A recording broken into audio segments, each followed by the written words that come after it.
नमस्कार, मैं आश्रुति वोहरा और आप देख रहे हैं नेक्स्ट 9 न्यूज।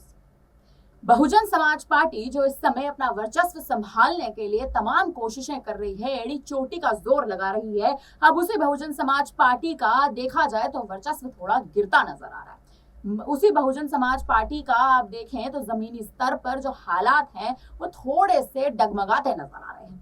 कारण आकाश आनंद का वो बयान, आकाश आनंद का सीतापुर की रैली में दिया वो बयान, जिसके बाद कहीं ना कहीं केंद्र सरकार और तमाम पार्टियां, या कहे तमाम पार्टियां तो एक अलग बात, लेकिन केंद्र सरकार यानी भारतीय जनता पार्टी कहीं ना कहीं बहुजन समाज पार्टी को एक तरह से बोले तो हावी होने के और बहुजन समाज पार्टी को बॉयकॉट करने की तमाम कोशिशें कर रही है। क्योंकि आकाश आनंद ने अपनी सीतापुर की रैली में सीएम योगी आदित्यनाथ की सरकार की तुलना कर डाली थी आतंकवाद से।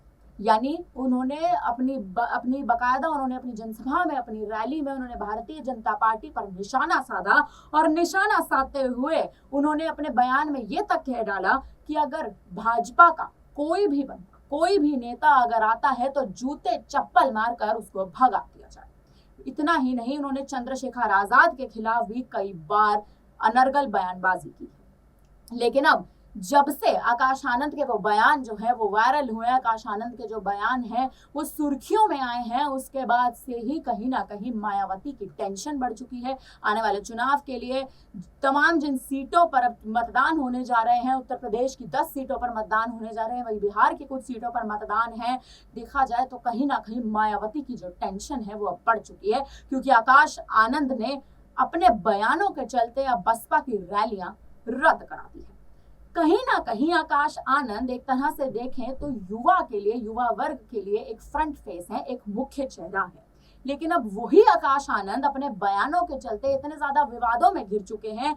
इतना ही नहीं, चंद्रशेखर आजाद ने भी, जिनके साथ वो कहीं ना कहीं एक तरह से कहें तो एक गठबंधन करने की कोशिश कर रहे थे दलित वोटरों को साधने के लिए, अब उनके साथ भी उनके गठबंधन पर सवाल खड़े हो चुके हैं।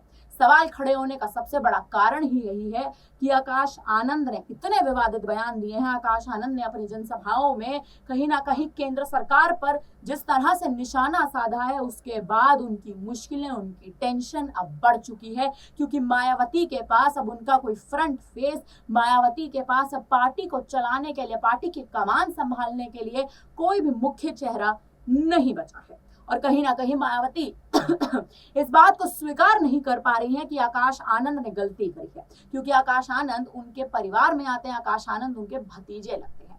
लेकिन सूत्रों के हवाले से अब जो ये खबर आ रही है, ये खबर है हैरान कर देने वाली।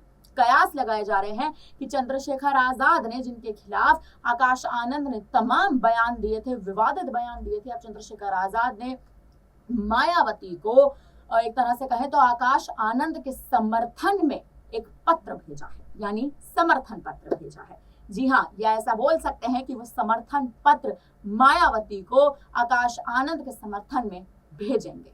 क्योंकि कहीं ना कहीं चंद्रशेखर आजाद भी इस बात का उन्हें संज्ञान है कि दलित वोटरों को साधना कितना जरूरी है। और कहीं ना कहीं अगर मायावती ने, यानी बहुजन समाज पार्टी ने दलित वोटरों को साध लिया तो आप समझ लें कि देश में जो आधी वोटर जनता है, जो एक तरह से कहें जो आधा मतदान का एक तरह से कहें जो प्रतिशत है, वो बसपा अपनी ओर खींच लेगी।